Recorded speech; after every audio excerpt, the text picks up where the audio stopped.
live and only 20 minutes late from the parking lot of Sprouts Farmers Market, a natural foods co-op, and auto parts. And feed store. Used auto parts. And feed store. And feed store. Anyway, happy first day of spring.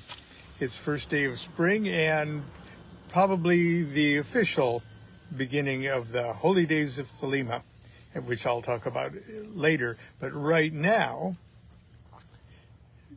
just getting ready to go in and give them hell in Sprouts Market. Give them hell. They're very nice in there. They're wonderful. They're sweet.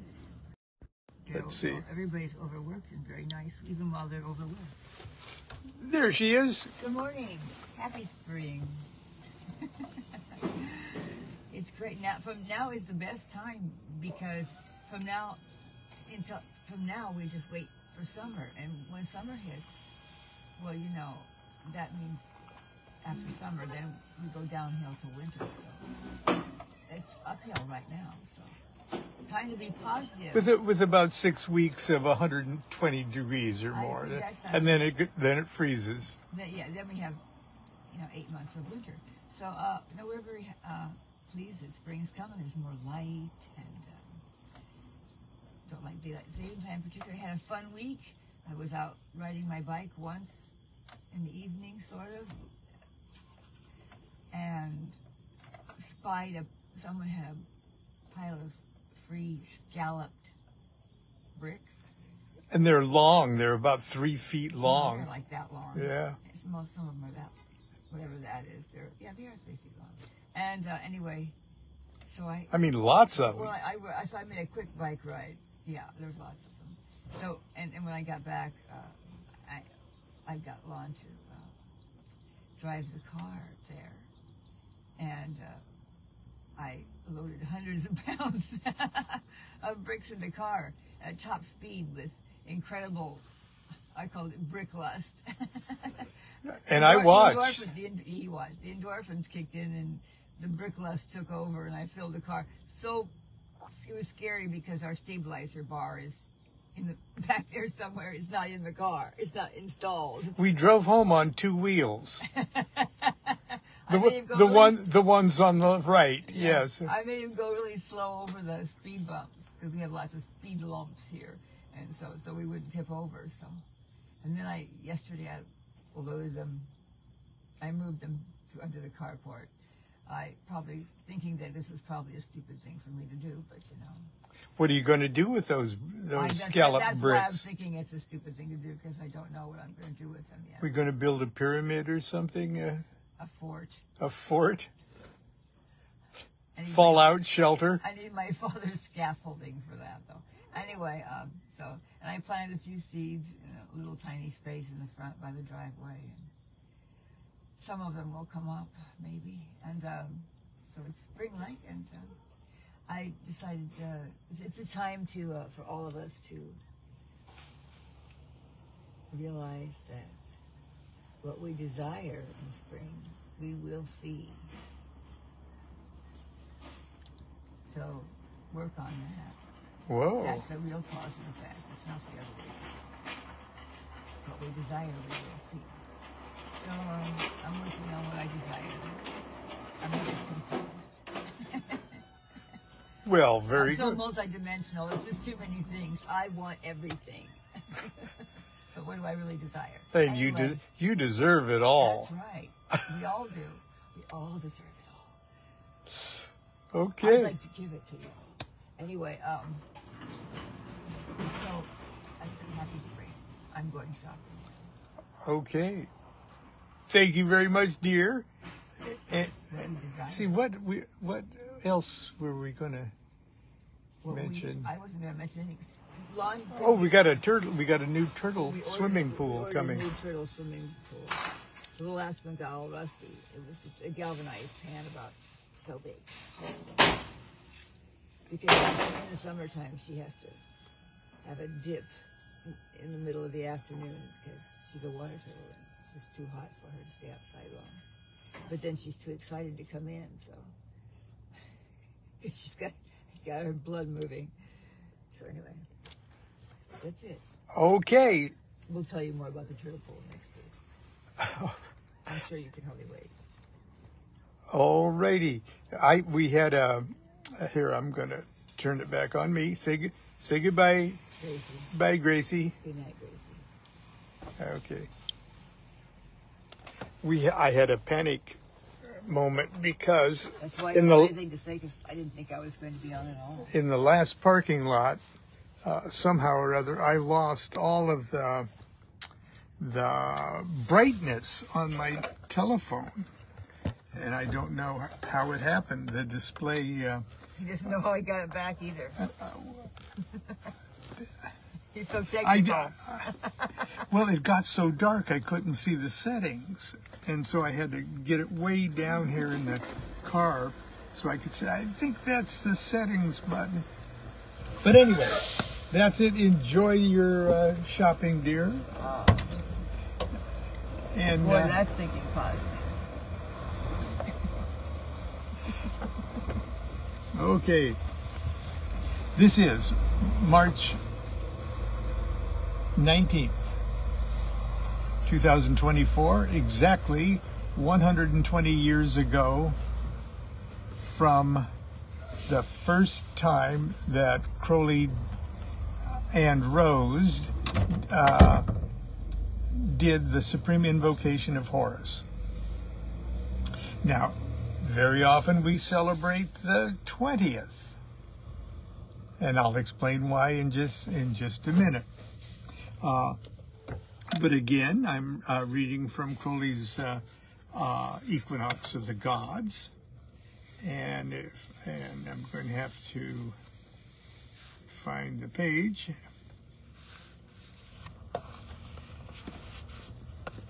Now we know that if you've been with me for the last 3 days, yesterday Crowley was talking about the Stele of Revealing on March 16th. He invoked Iao for the purpose of entertaining Rose by showing her the sylphs. Well, she didn't see the sylphs, but she sort of fell into a swoon. And she fell into a swoon and said, "They're waiting for you." Now, it was a pretty colorful and spooky and mystical environment that they were in. They've been wandering around Cairo with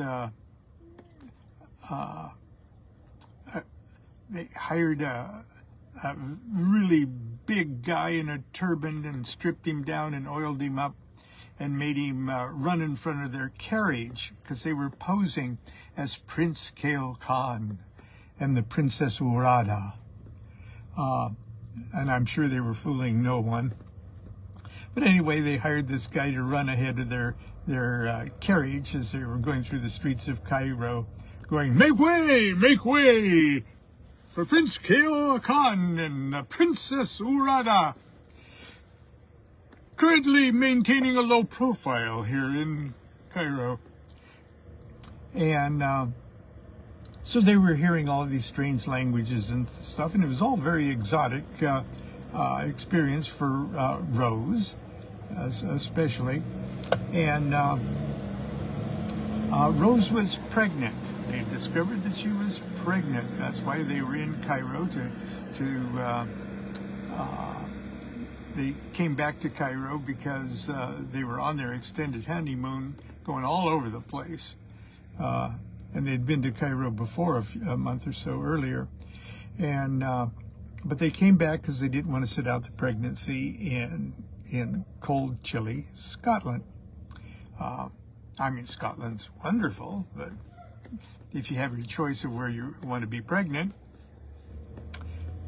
maybe you would want a warmer place, drier. And but anyway, she says they are waiting for you. And he asked her a bunch of questions, and it intrigued Crowley somewhat and irritated him a lot. And then she said, they're waiting for you. And the next day, on the 17th, she, in that same condition, communicated, it's all about the child. And naturally, they would think, well, it's about the child that's currently taking up residency in her body. And perhaps, at least partially, that was true. And they said, it's all about the child. It's all Osiris. And yesterday, on the 18th, she revealed that the waiter was the god Horus, who was kind of upset with Crowley because Horus had been snubbed by Crowley, which is a strange thing to say about somebody and a god. But actually, it was absolutely true. And I tried to explain that yesterday with Crowley's feud with McGregor Mathers and all of that. And Crowley had indeed, on a very overtly but sort of subtle level, overtly snubbed Horus to kind of get back at Mathers. And how Rose would figure that out, just pull that out of the blue, sort of blew his mind.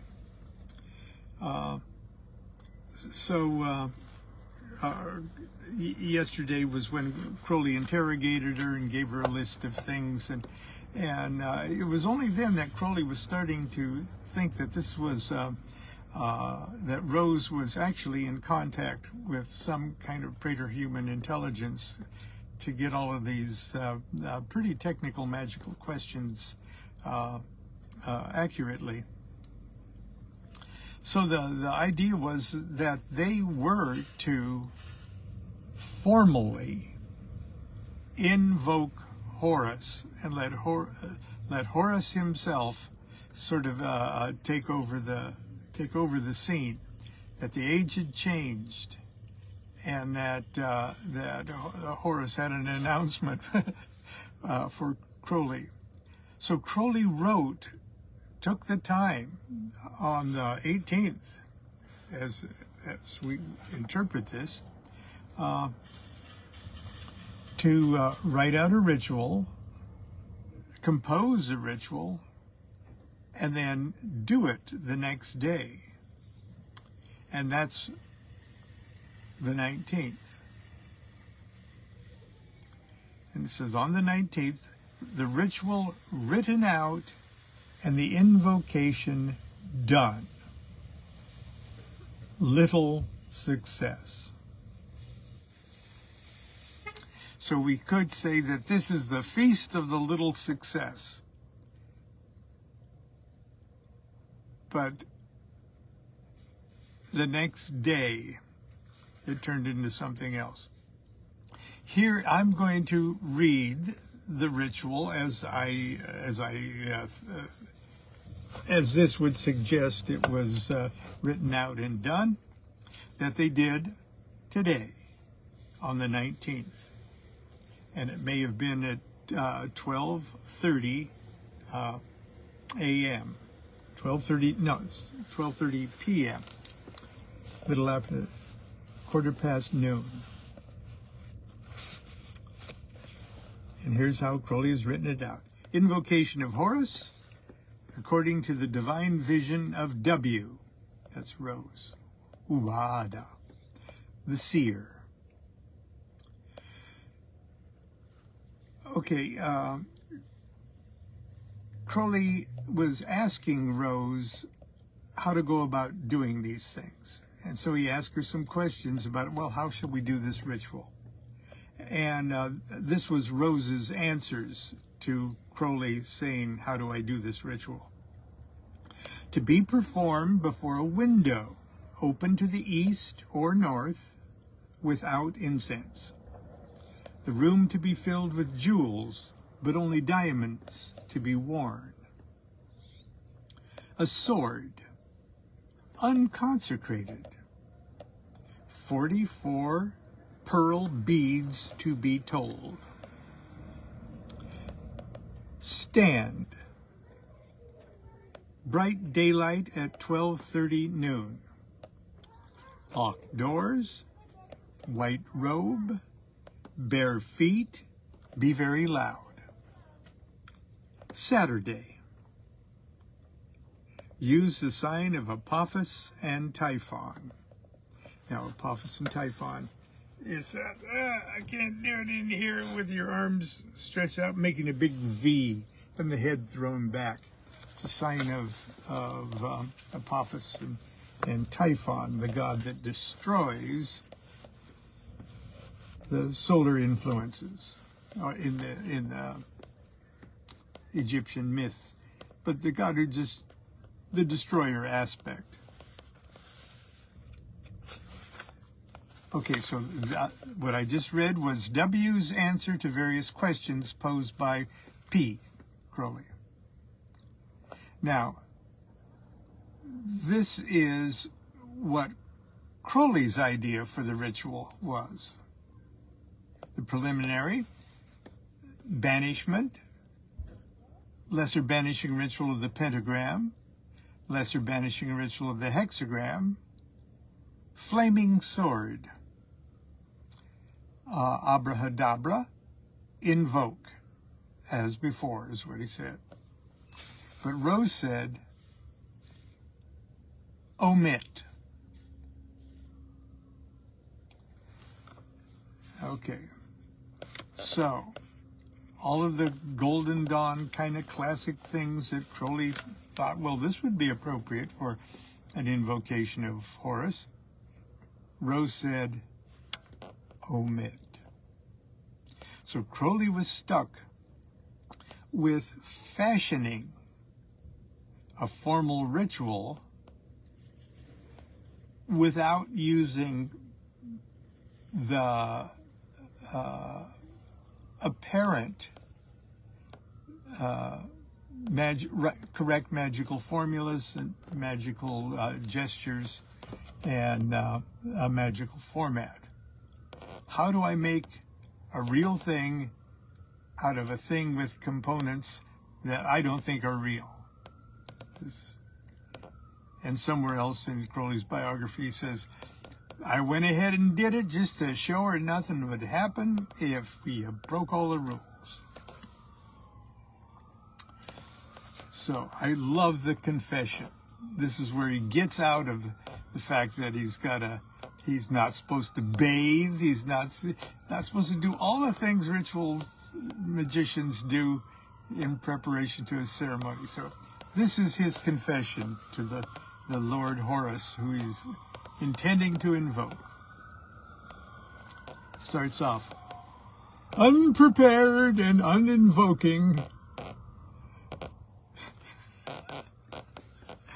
Unprepared and uninvoking thee, I, O.M. Frater R.R.N.A.C., am here in thy presence, for thou art everywhere.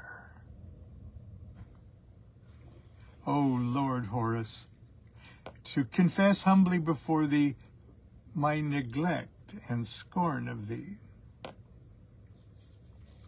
How shall I humble myself enough before thee? Thou art the mighty and unconquered Lord of the universe. I am a spark of thine unutterable radiance. How should I approach thee? But thou art everywhere. But thou hast graciously deigned to call me unto thee to this exorcism of art, that I may be thy servant, thine adept, O bright one, O Son of glory. Thou hast called me, should I not then hasten to thy presence? With unwashen hands. Therefore I come unto thee, and I lament my wandering from thee, but thou knowest. Yea, I have done evil. If one who is much obsessed by Mars, okay, no, excuse me, I'm reading the parenthetical. if one blasphemed thee, why should I therefore forsake thee? But thou art the avenger. All is with thee. Now, the parenthetical is in reference to MacGregor Mathers, SRMD, who was much obsessed by Mars.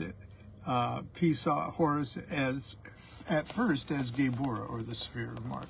And we talked about that yesterday. I bow my neck before thee as once thy sword was upon it. And that was in the Golden Dawn neophyte ritual, initiation ritual, where you take the obligation, you take your initial oath to the order while kneeling down with your head bowed and a sword on your neck. I bow my neck before thee as once thy sword was upon it. So am I in thy hands. Strike if thou wilt, spare if thou wilt, but accept me as I am.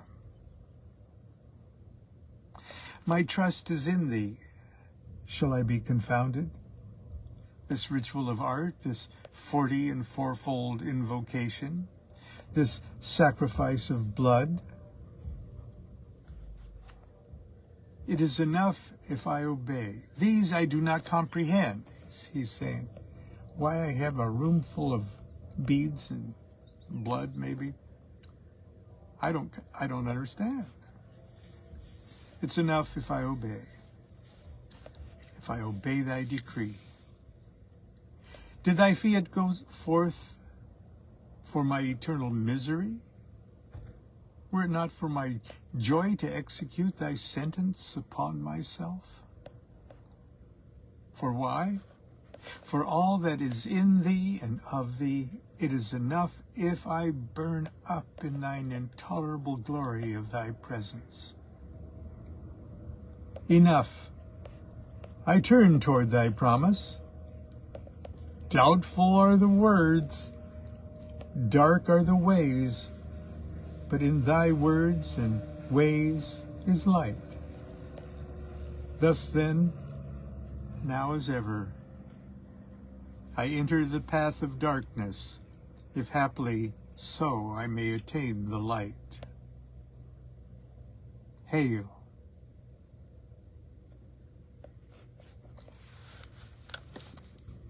I don't know about you, but I am absolutely impressed that he knocked that out in the few hours that he had. And it is so good. It's so witty. It's so poignant. And it's so curiously sincere. Here's the ritual. He had to write these poems too. And these poems, or these refrains, I'll say, the refrains, strike, strike the master chord, draw, draw the flaming sword, crowned child and conquering lord, Horus Avenger. And he does them in lines of 5 and 6. And 5 and 6 is that unity of the microcosm. 6 is the macrocosm, holy guardian angel. 5 equals 6, abrahadabra. It's the union of the microcosm with the macrocosm, with you, with your holy guardian angel, and it's all encapsulated in the 11 letters of abrahadabra. So all of these poems, okay, that he's knocking off in these few hours, all of these poems contain 5 names, 6 names joined together. And as they're joined together, the refrain at the end of all of them is abrahadabra. It's awesome stuff. It's truly awesome stuff, and it should be studied by anyone who's initiated in the composition of invocation rituals everywhere, whether you're a Thelemite or a Christian or a Jew. They're perfect. I get excited over this ritual. Excuse me. So here's section 1. Strike, strike the master chord. Draw, draw the flaming sword. Crowned child and conquering lord, Horus Avenger. O thou head of the hawk, thee I invoke. Now at every time he says thee I invoke, he makes the sign of Apophis and Typhon throughout the whole ritual. And the structure of what I'm about to read to you, each phrase is identified with a letter, A, B, C, D, E, E, F, G, or A, B, C, D, E, or a number, 1, 2, 3, 4, 5, 6. And they alternate. So the 5 and the 6 are interspaced. I'll actually show you how it looks in the format. Okay. I don't mean to disturb the flow with these digressions, and I'll try to keep them to a minimum, but it's just awesome. So I'll start that again. O thou of the head of the hawk, thee I invoke. Thou, only begotten child of Osiris thy father, and Isis thy mother, he that was slain, she that bore thee in her womb, flying from the terror of the water, thee I invoke. O thou whose apron is of flashing white, whiter than the forehead of the morning, thee I invoke.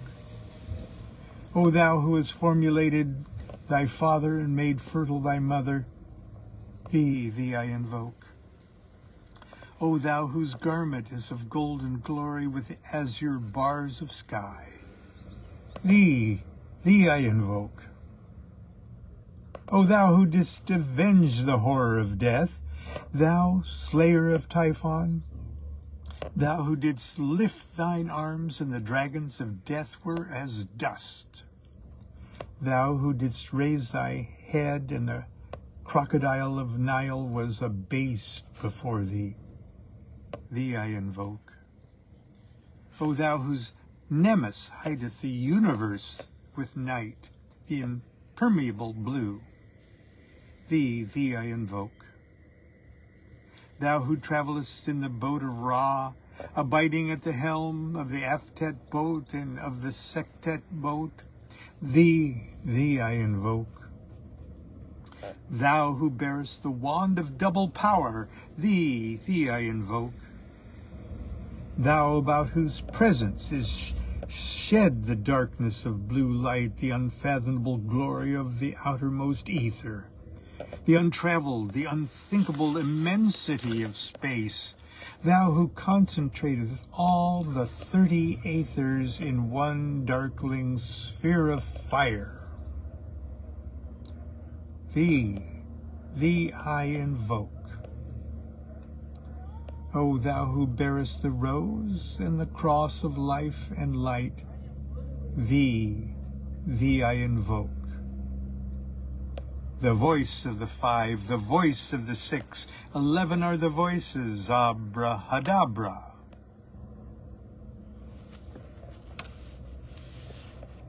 Part 2. Strike, strike the master chord, draw, draw the flaming sword, crowned child and conquering lord, Horus Avenger. By thy name of Ra, I invoke thee, hawk of the sun, the glorious one. By thy name, Harmachis, youth of the brilliant morning, I invoke thee. By thy name, Mao, I invoke thee, lion of the midday sun. By thy name, Tomb, hawk of the even, crimson splendor of the sunset, I invoke thee. By thy name Kephra I invoke thee, O beetle of the hidden mastery of midnight. By thy name Heru Parkrat, Lord of silence, beautiful child that standeth on the dragons of the deep, I invoke thee. By thy name Apollo I invoke thee, O man of strength and splendor, O poet, O father. By thy name of Phoebus, that drivest thy chariot through the heavens of Zeus, I invoke thee. By thy name Odin I invoke thee, O warrior of the north, O renown of the sagas. By thy name Yeshua, O child of the flaming star, I invoke thee. By my own, thy secret name, by thine own, thy secret name, Huri, thee I invoke. The names are 5, the names are 6, 11 are the names Abrahadabra. Behold, I stand in the midst. Mine is the symbol of Osiris, to thee are mine eyes ever turned. Unto the splendor of Geburah, the magnificence of Hesed, the mystery of Da'ath, thither I lift up mine eyes. This I have sought, and I have sought the unity. Hear thou me. Part 3. Mine is the head of the man, and my insight is keen as the hawk's. By my head I invoke thee. I am the only begotten child of my father and mother. By my body I invoke thee. About me shines the diamonds of radiance, white and pure. By their brightness I invoke thee. Mine is the red triangle reversed, the sign given to none save it be of thee, O Lord. And parenthesis said this sign had previously been communicated by W. So it's a red descending triangle. Usually we think of the elemental triangle of fire to be a red triangle with the apex pointing up. But she said this is the secret sign. It was entirely new to Perdurabo. But they call it the Laman. By the Laman I invoke thee. Mine is the garment of white sewn with gold, the flashing abai that I wear. By my robe I invoke thee. Mine is the sign of Apophis and Typhon. By the sign I invoke thee. Mine is the turban of white and gold, and mine the blue vigor of the intimate air. By my crown I invoke thee.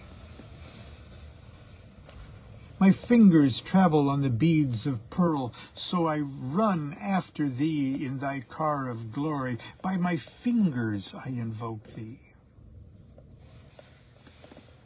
He says on Saturday night the string of pearls broke.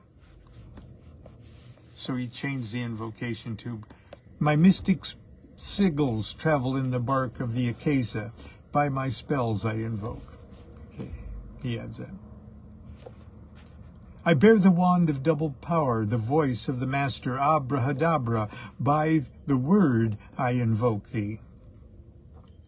Mine are the dark blue waves of music and the song that I made of old to invoke thee. Strike, strike the master chord, draw, draw the flaming sword, crown child and conquering lord, Horus Avenger. By the song I invoke thee. In my hand is thy sword of revenge, let it strike at thy bidding. By the sword I invoke. The voice of the 5, the voice of the 6, 11 are the voices Abrahadabra. Part 4 is the final section, which is just the first section repeated, inserting it or doing it in the first person. So in other words, the idea of an invocation is you start off by addressing the God and invoking the God. And once the invocation is successful, the God is in you, and you are identifying as the God. Okay. So that would sound something like this. Strike, strike the master chord, draw, draw the flaming sword, crown child and conquering Lord, Horus Avenger. I am he with the head of the hawk. I am the only begotten child of Osiris, thy father, my father, and Isis, my mother. He that was slain, she that bare me in her womb, flying from the terror of the water. I, whose apron is of flashing white, whiter than the forehead of the morning. I, who have formulated my father and made fertile my mother. I, whose garment is of golden glory with azure bars of sky. I, who didst avenge the horror of death. I, the slayer of Typhon. I, who didst lift my arms, and the dragons of death were as dust. I, who did raise my hand, and the crocodile of Nile was abased before me. I, whose nemesis hideth the universe with night, the impermeable blue. I, who travellest in the boat of Ra, abiding at the helm of the Aftet boat and of the Sektet boat. I, who bearest the wand of double power. I, whose presence is shed the darkness of blue light, the unfathomable glory of the outermost ether, the untraveled and unthinkable immensity of space. I, who concentrateth all the 30 aethers in one darkling sphere of fire. I, who bearest the rose and cross of life and light.